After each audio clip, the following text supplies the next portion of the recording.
All right, welcome back to vlog 44. Putting the psycho and psychosocial. So there's a psychosocial model of, which isn't really a model at all, for not just MECFS and long COVID, for a lot of chronic illnesses, and they existed long before um, the pandemic, of course. But the pandemic sort of like broke people's brains on many levels, but none more so than like people who were already probably like mendacious, sort of what's the word for it? Cunt. Yeah, that. And so I can't say that, of course, but it's from a TV show, so it's fine. And so because of these lots of cunts, there's been just a proliferation, and I don't want to get too much into like the meta commentary on like the attention economy or the digital economy, but there's been a proliferation of just endless content that focuses on like brand. Like everything's a brand now, and some of it's political, some of it's not. So, but everyone brands themselves as something, and the easiest thing to sell is grievance, or no, well, the easiest thing is still to sell is sex, but then shortly behind that is like grievances, right? Or anything within like the libidinal economy. All right, and this is what the libidinal economy is.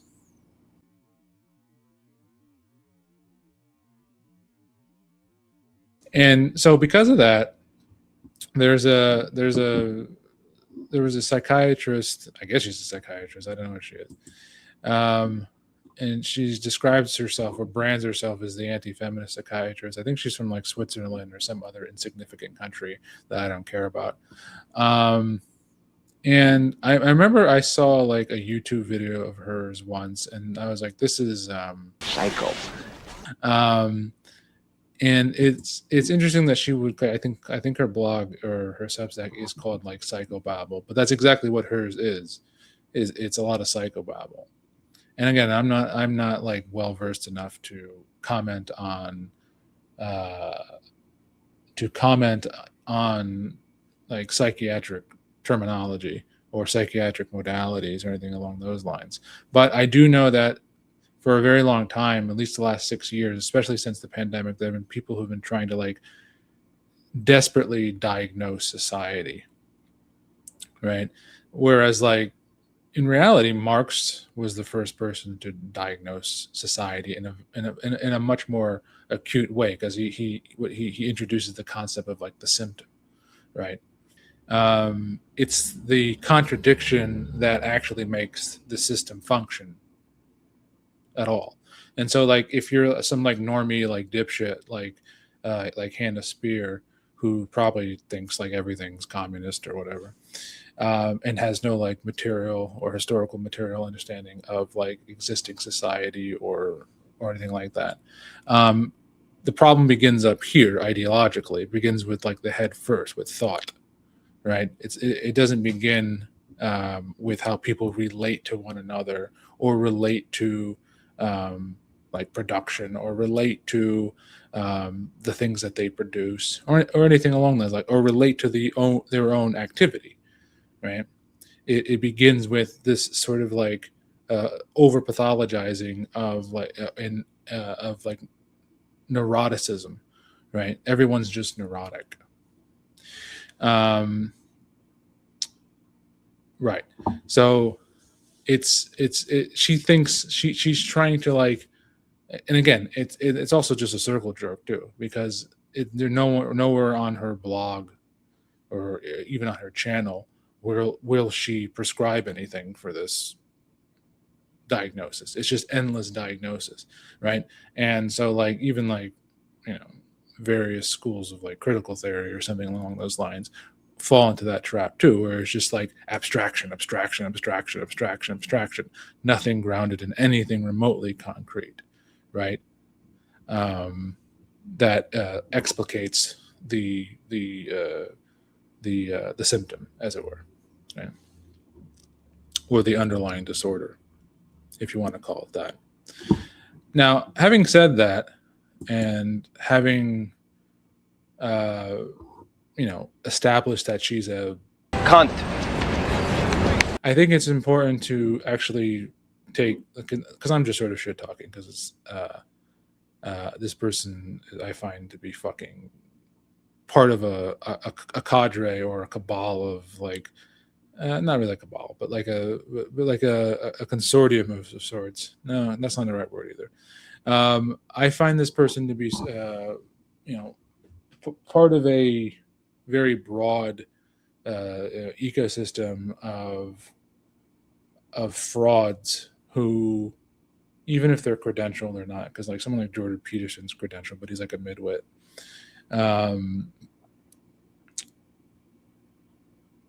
Who I think everything is just basically rage bait. If you know what rage bait is, right? It's like being polemical without actually having any like real anything invested in it.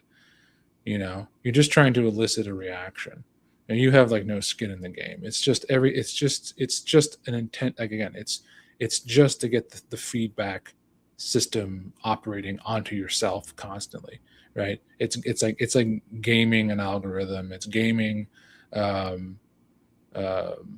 feed on social media, et cetera, and so forth. It's you can just literally see what's trending and be like, well, I'm going to go against that, right? Which is different than that, and that's different. That's different than like having an real established position, an informed position on something, right? So like my position for like a shorter workday, for example, is actually informed on like actual material and empirical data, right?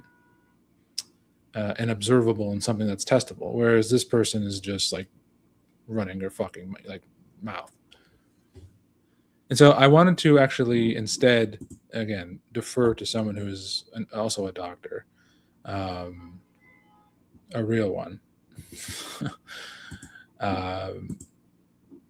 or a serious one, because like I have 2 master's degrees and I'm a moron. All right, apologies for the splice in here, but I lost my footage, and I don't know if my hair is slightly different, but I did want to, since I don't really know anything about the biological aspect of it, and I'm not going to read out the entirety of this thread because I'll link it below. It's a great response to Hannah Spier, no relation to Albert Speer, by the way, the famous Nazi German architect, but I'm sure they have similar views.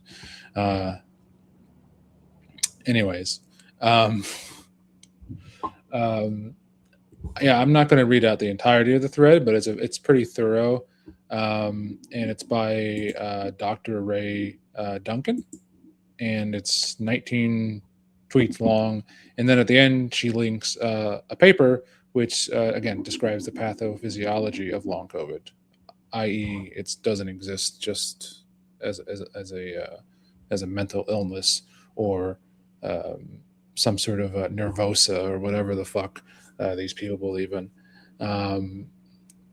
There is an etiology to it that is not vague at all, and not even if we don't know the entirety of it. It was published in nature.com. As far as I can tell, Hannah Spier has no publications other than her stupid fucking blog. And certainly not any publications on long COVID or MECFS, and certainly no studies that would indicate that she could provide a model that is repeatable and that rivals the pathophysiological model. So again, I'll link that down below. I'm not going to read the whole thing, but it's an excellent response, so I suggest reading it. And Dr. Rae Duncan is an appropriate name because she does dunk on this digital reprobate. So the cutting Duncan, Yeah, that's pretty much all I have to say. Is that like it's kind of infuriating that these people exist. It's not new. And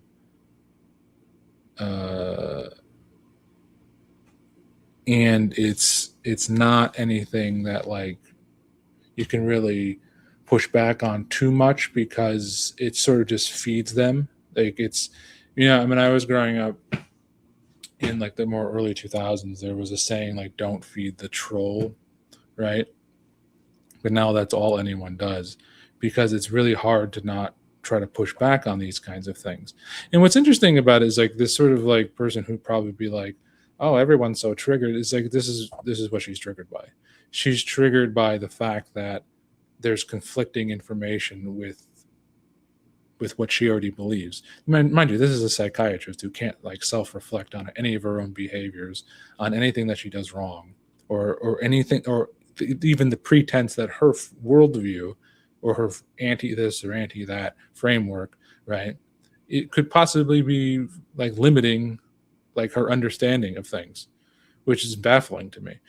And this person doesn't seem to want to do that. And so the psychosocial model certainly doesn't want to do that. If anything, it's an attempt to not do that thing. Yeah, that's pretty much all I have to say. She's a malignant cunt. Excuse me for saying it so.